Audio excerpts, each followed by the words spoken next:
So what's up guys, panibagong video na naman tayo guys. So subscribe po ako guys, tulungan nyo po ako guys na makaabot ng 1k subscribers dahil baguhan lang po ako dito guys.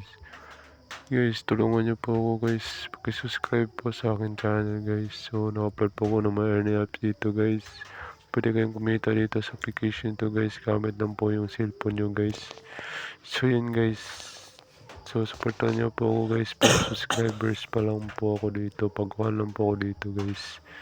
Paki-subscribe po sa mga gusto pong ma-update sa mga bagong upload kong video guys.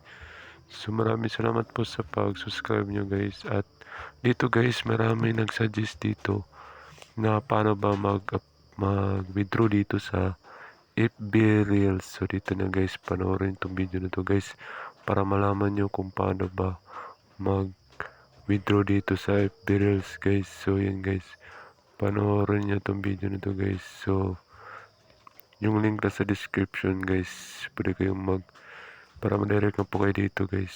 So yun guys, since kayo guys, ito po yung aking boses. So marami nagsuggest dito guys ha, FB Reels. So punta tayo sa FB Reels guys, paki-subscribe po sa akin channel guys. Ito na po yung tanong nyo guys, kung paano ba mag-withdraw dito. Mabilis na po makaipon dito sa FB Reels guys. So dito guys, kung gusto nyo ma-download itong FB Reels, direct po sa Gcash guys. So yun guys dito tayo sa FB Reels. So paki-subscribe po sa akin channel guys sa FB Reels tayo guys. So yun guys, FB Reels. So dito direct sa Gcash. So paano ba mag-withdraw dito guys, direct po sa Gcash natin guys. So kumpirmahin na po natin. So transfer confirm. So click lang po natin guys, not funds, visit rewards, visit more, claim now guys. So hintayin lang natin guys, mga ilang days. So yan guys, nakapag-withdraw nga po tayo dito. So mayroon tayong balance na 26 pesos. So dito natin makita yung ating earnings guys. So 45, so 5 to 7 days darating po ating withdraw dito sa ating FB Reels.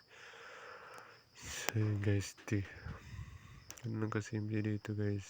So tingnan natin, so na-receive na po natin yung ating withdraw dito sa FB Reels. So ganun lang kabilis dito guys. So may receive po natin agad yung ating withdraw dito sa FB Reels guys. So direct po Gcash po yan guys. So napakalupit guys.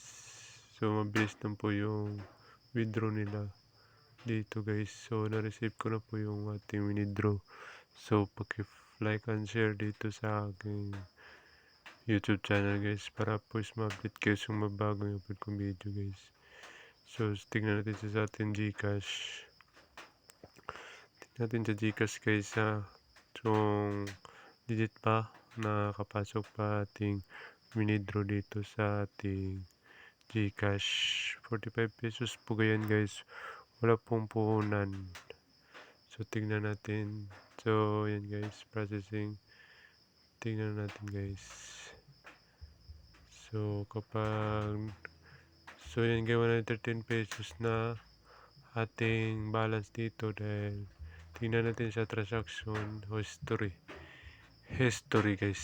So 45 pesos. So yan guys, napakalupit guys. 45 pesos po ating na-receive dito guys. 45 today. 2 days.